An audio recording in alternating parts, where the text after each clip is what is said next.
O chamado desesperado veio como sempre, mamãe implorando pela minha presença do outro lado do país. Estou morrendo, filha, venha me ajudar. Larguei tudo em Vladivostok e corri para Voronezh, só para encontrá-la de vestido social, sorridente, como se fosse uma festa. É só para você ficar com os netos. Nós vamos para Vardler por 10 dias. E lá estava minha irmã, com 3 crianças e malas a tiracolo, como se fosse a coisa mais natural do mundo. O que fiz em seguida? Eles não iam gostar nem um pouco. Estava afundada em planilhas do 1C quando o celular vibrou com insistência. O nome dela piscou na tela, e meu estômago se revirou. Nunca ligam assim, sem motivo. Só quando precisam de dinheiro é que aparecem no Telegram, batem no VK e até se dão ao trabalho de ligar. Alô, mãe, respondi, tentando manter a voz neutra. Karina. A voz de Antonina Igorevna saía fraca, como a de uma atriz dramática em cena. Filha, estou muito mal, tonturas, dor no peito.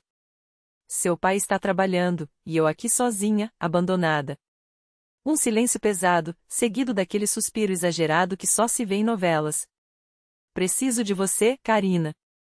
Muito. Meu cérebro já calculava os prejuízos. De novo. E a Lida? Ela mora do lado. Ah, a Lida. Outro suspiro teatral. Com 3 crianças, coitada, não tem tempo para a própria mãe. Claro. A Lida, a filha perfeita, sempre ocupada quando o assunto não é ela mesma. Por favor, filha. Só 2 semanas, até eu melhorar. Olhei para a tela, 3 projetos atrasados, relatórios para entregar amanhã, Wenton Petrovich contando comigo. Mas como negar uma mãe doente? Depois de amanhã eu estou aí, respondi, já imaginando como justificaria isso no trabalho. Os bilhetes só tinham para sábado, com escala em Moscou. 4 horas de espera em Domodedovo. 15 horas de viagem no total. 4 anos sem pisar lá. 4 anos de paz, sem cobranças, sem manipulações.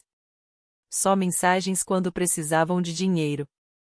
À noite, arrumei a mala e programei o despertador para 4 da manhã.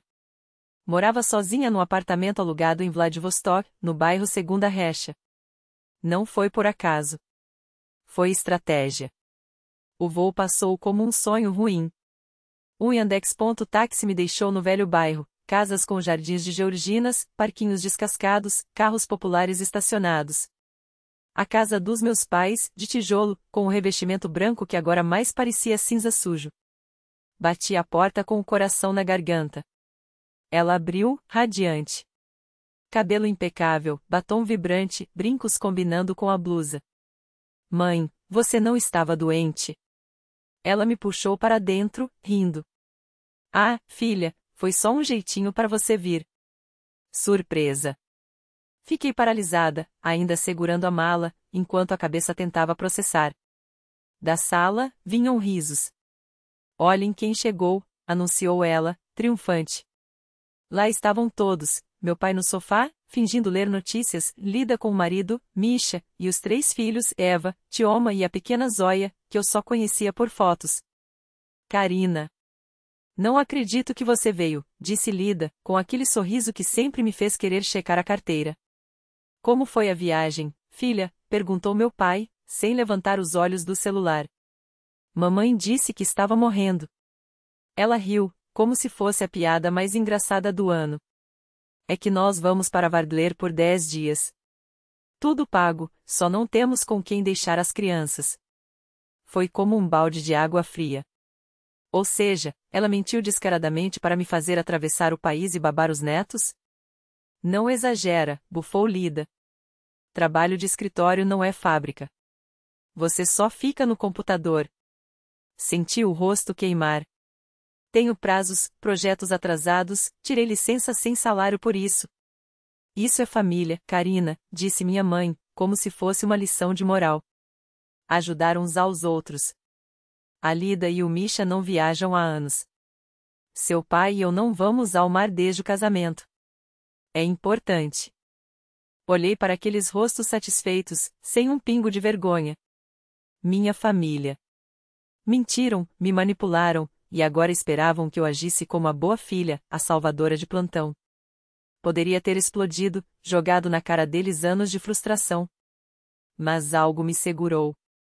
Talvez o hábito de ser a Karina compreensiva. Ou talvez, um plano que começou a tomar forma. Respirei fundo e forcei um sorriso. Sabe de uma coisa? Vocês têm razão. Família se ajuda. Quando é o voo? A tensão na sala evaporou. Minha mãe até bateu palmas. Eu não disse? Sabia que você entenderia. Depois de amanhã, querida. Vai ser tão bom. No jantar, ela serviu seus macarrões à marinheira, a única coisa que sabia fazer direito. Todos falavam animados sobre a viagem. Conseguimos um desconto incrível, gabava-se meu pai, servindo-se de mais comida. Pousada à beira-mar, tudo incluído.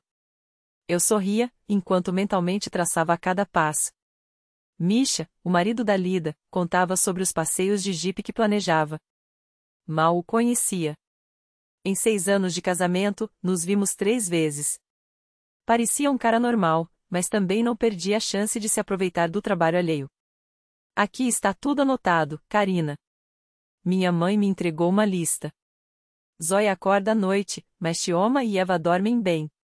Tioma não come na mesma travessa que os outros. Eva precisa do seu cobertor para dormir, senão faz birra. Anotei mentalmente. E Tioma é alérgico a morango, acrescentou Lida. Eva tem futebol terça e quinta na escola esporte número 7, na Avenida Moskovski. Sem problema, respondi, já visualizando como tudo aquilo seria útil. E nunca tive carro na vida. Mas eles achavam que eu daria um jeito, como sempre. Depois do jantar, Lida e a família subiram para o quarto de hóspedes. Meu pai ligou o hóquei na TV, minha mãe foi lavar a louça. Aproveitei o momento e escapei para o que já não era mais meu quarto. Agora, um depósito, caixas empilhadas até o teto, a cama encostada no canto como um móvel esquecido. Sentei-me no colchão rangente, fechei a porta e tirei o telefone. Os dedos tremiam levemente quando disquei o número de Anton Petrovich. Karina, como está sua mãe? Perguntou ele, direto ao ponto. Não exatamente como eu imaginava. E então, sem filtros, desabei, a doença inventada, o descanso forçado, a armadilha familiar. Ele ficou em silêncio por um instante. Que família, hein? Sua voz era seca, quase clínica. Isso já passa dos limites. Senti os olhos ardendo. Desculpe por ter saído do trabalho por causa disso. Não se desculpe. Ele cortou, firme. Você agiu de boa fé. Uma pausa. E agora? O que vai fazer? Não sabia. A única certeza era o desejo de comprar uma passagem de volta naquele exato segundo. Pode fazer isso. Sua resposta foi inesperada. Ou pode, finalmente, tirar o seu próprio descanso. Afinal, já pegou as férias. Aproveite como uma pessoa normal. Pisquei. A ideia me fisgou instantaneamente, como um anzol afiado. Sério? Claro. Ele parecia quase divertido. Já redistribuímos tudo aqui. Não se apresse, Karina. Depois desse circo, você merece. Desliguei e, sem perder tempo, abri o notebook. Se a família estava indo para Adler, eu precisava de algo mais longe, mais caro, mais glorioso. A Turquia brilhava na tela como um farol. Antália, praias de areia branca, o Mediterrâneo em tons de safira. E imagine só um resort all-inclusive com vagas justamente depois de amanhã, no mesmo dia em que eles partiriam. Reservei sem hesitar. Depois, encontrei um voo matinal, tão cedo que me permitiria sumir da cidade horas antes deles sequer saírem para o almoço. Eu estaria saboreando um mojito à beira da piscina quando eles ainda estivessem no trânsito rumo ao aeroporto. Na manhã seguinte, fingi envolvimento no caos familiar. Minha mãe e Lida corriam com listas como galinhas sem cabeça. Meu pai checava os documentos pela 100ª vez. As crianças pulavam de excitação. Aproveitei uma brecha e escapei para a Galeria Chekhov. Comprei um biquíni novo, protetor solar, um páreo e sandálias. Tudo o que uma fugitiva precisava para um all-inclusive turco. Escondi as compras no fundo da mala, camufladas entre roupas comuns. À noite, chequei pela última vez os bilhetes e a reserva do hotel. Tudo certo. Uma pontada de culpa pelos sobrinhos, eles não tinham culpa, mas então me lembrei de como Lida menosprezou meu trabalho, de como meus pais mentiram descaradamente para me arrastar até ali. Toda uma vida assim. Eu sempre fui a última opção. Recordações vieram como facas. Aos 12, eu cozinhava o jantar e esfregava o chão enquanto Lida saía com as amigas. Aos 16, trabalhava em supermercado para comprar minhas próprias roupas e livros, enquanto ela cursava uma faculdade paga com o dinheiro deles. Para mim, nenhum tostão. Eu me matava por bolsas e notas altas, e quando fugi para o Extremo Oriente, ninguém ligou. Só apareciam quando precisavam de dinheiro. Transfere Prosper, a gente devolve. A devolução? Nunca chegava. E agora, o auge do cinismo, fingir uma doença grave para me transformar em babá gratuita. Não. Não sentiria mais culpa. Eles fizeram suas escolhas. Agora era minha vez. No dia da partida, acordei às 5 horas. Meu voo, às 8 horas. O deles, às 14 horas. Precisava sair de casa às 6 horas para chegar ao aeroporto. Vesti-me em silêncio, abri a janela do quarto com cuidado. Os arbustos do jardim esconderiam minha mala até eu buscá-la. Desci o volume com um baque surdo e congelei, esperando um grito. Nada. Minutos depois, minha mãe bateu à porta. Karina, já está acordada? Abri, já vestida, com um sorriso ensaiado. Sim. Pensei em ir ao mercado e à farmácia. Comprar umas coisas para as crianças antes de vocês irem. Que amor! Seu rosto se iluminou, genuinamente grata. Nós saímos daqui a umas horas. Você volta, né? Claro. A mentira saiu suave, quase natural. Em 15 minutos estou de volta. Desci as escadas, joguei para meu pai, que preparava café, vou à farmácia, e disparei porta fora. Contornei a casa, arranquei a mala dos arbustos e marchei rua abaixo com passos firmes. Assim que virei a esquina, chamei um táxi. Para o aeroporto, por favor. Desliguei o celular. O saguão de Chertovitsky estava lotado, mas nada disso importava. Pela primeira vez em anos, eu me sentia livre. Passei pelo check-in, pela segurança, encontrei meu gate. Nenhuma vez liguei o telefone. Sabia que ele logo explodiria com chamadas e mensagens. Comprei um café e uma revista, sentei-me perto da saída para o embarque. Desde a ligação da minha mãe, era a primeira vez que meus ombros relaxavam. Ninguém pedia dinheiro. Ninguém ditava o que fazer. Ninguém me fazia sentir invisível. Quando anunciaram o embarque, entrei no avião com um sorriso de orelha a orelha. Acomodei-me junto à janela, afivelei o cinto e só então olhei as horas.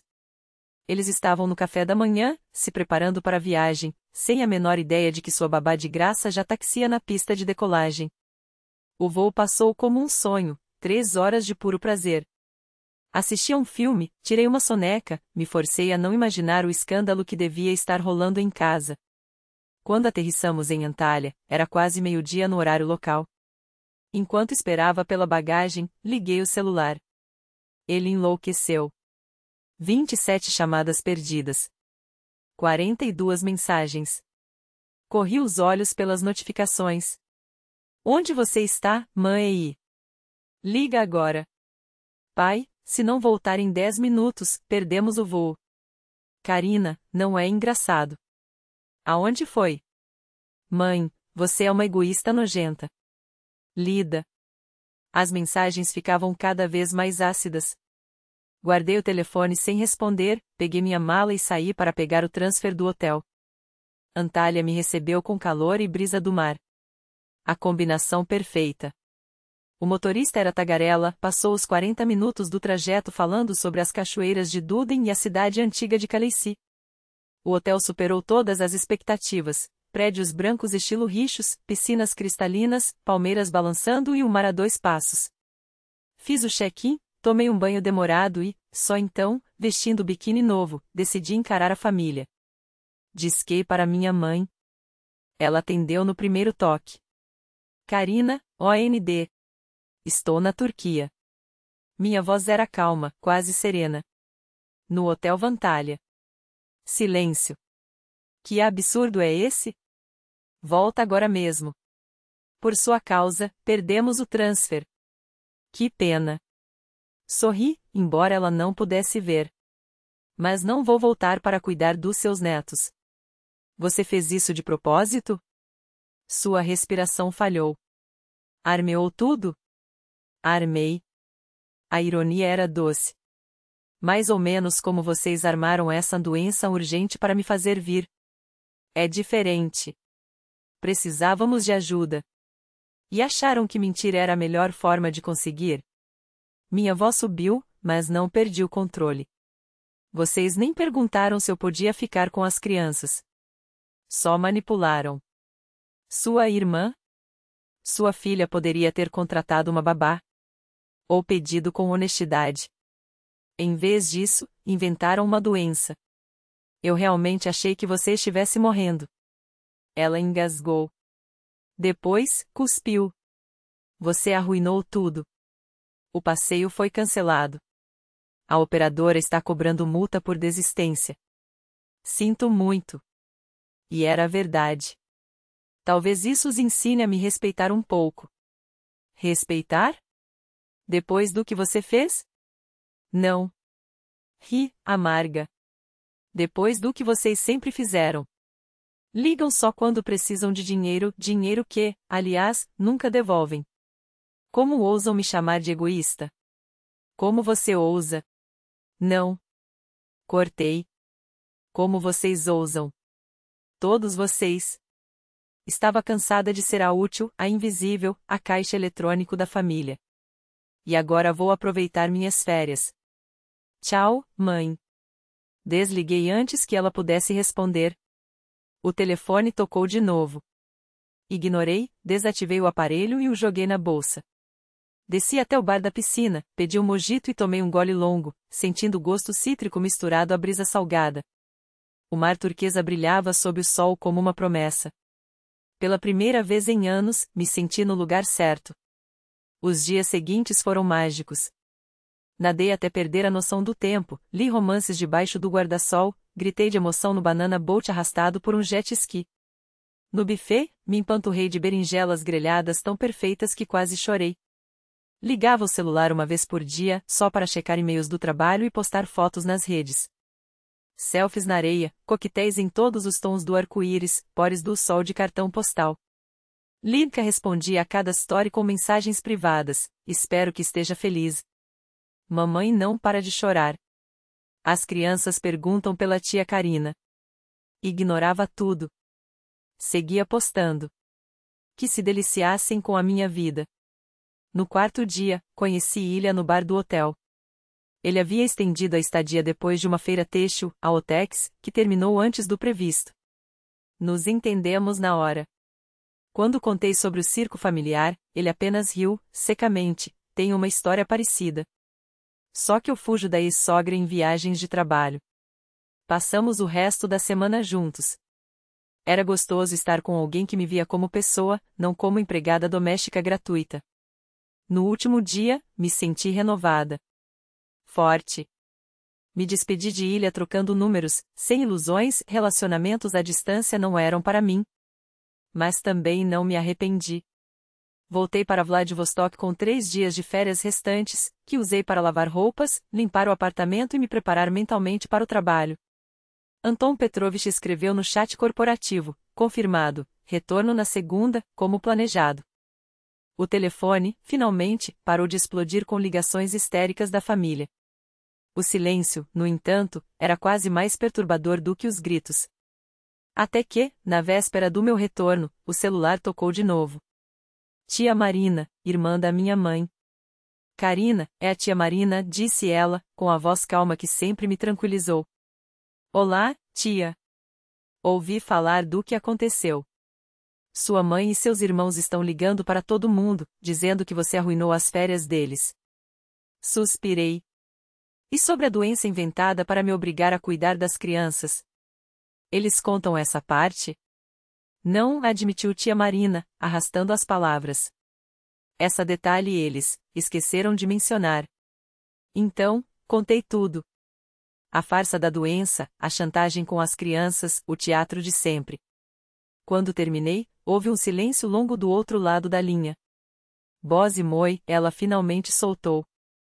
Sua mãe sempre foi uma atriz de primeira, mas isso já é demais. Você sabe que eu te acredito, não sabe? Obrigada, murmurei, a garganta apertada. Karina, o que você fez foi corajoso, continuou ela. E não vou te julgar. Às vezes as pessoas precisam de um balde de água fria para acordar. Conversamos mais um pouco. Quando desliguei, senti um alívio que não conhecia há anos. Pelo menos alguém na família estava do meu lado. No dia seguinte, voltei ao escritório. Anton Petrovich me recebeu com um sorriso. Bem-vinda de volta. Como foi a Turquia? Maravilhosa, respondi, sincera. Obrigada pelo conselho. E a situação familiar? Encolhi os ombros. Ainda dramática. Mas não vou mais me deixar pisar. As semanas passaram em paz.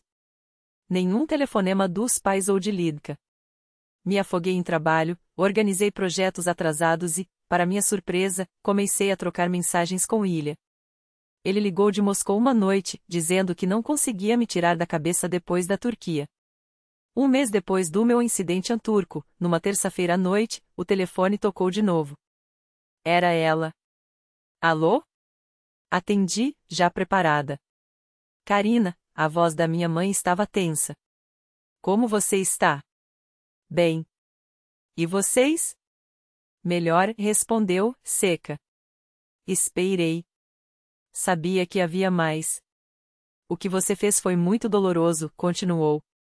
Perdemos uma fortuna com passagens e reservas. A operadora cobrou multas absurdas. Nenhum pedido de desculpas pela mentira. Nenhum reconhecimento de que tinham tentado me manipular. Que pena, respondi, fria. Da próxima vez, contratem uma babá em vez de inventar doenças para me enganar.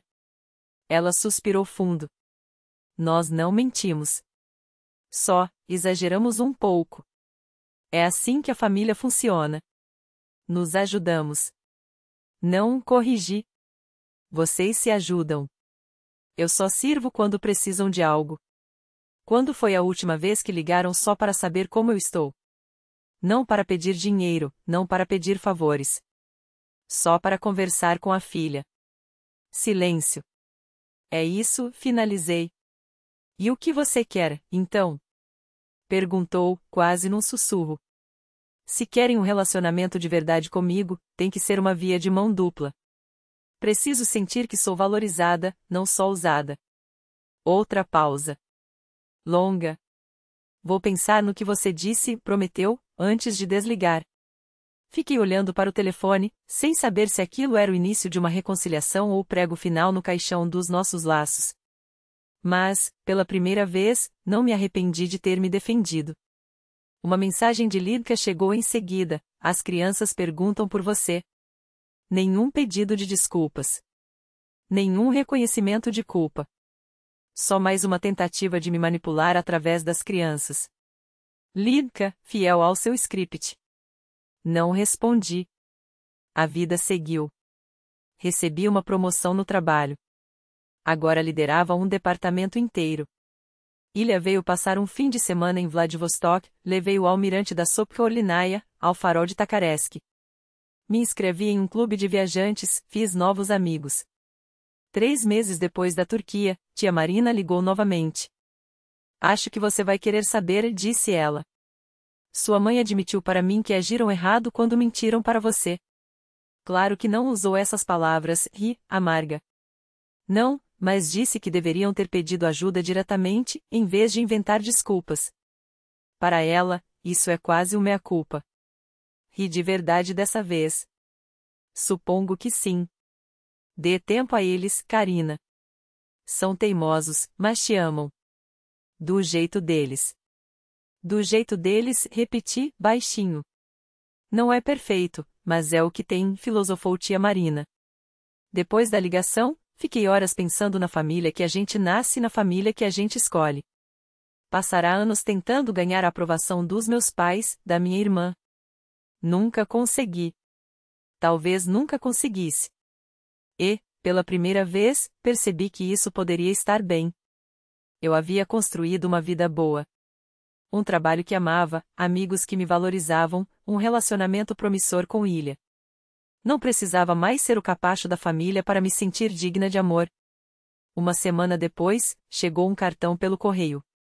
Dentro, uma transferência para o mesmo valor que tinham me pedido emprestado.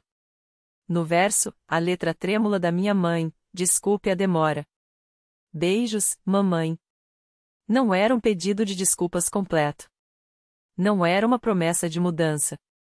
Mas era alguma coisa. Um reconhecimento. Mandei uma mensagem curta: obrigada. Eram passos pequenos. Queria uma reconciliação total? Não tinha certeza. Uma parte de mim, apesar de tudo, sentia saudades. Mas outra parte tinha medo.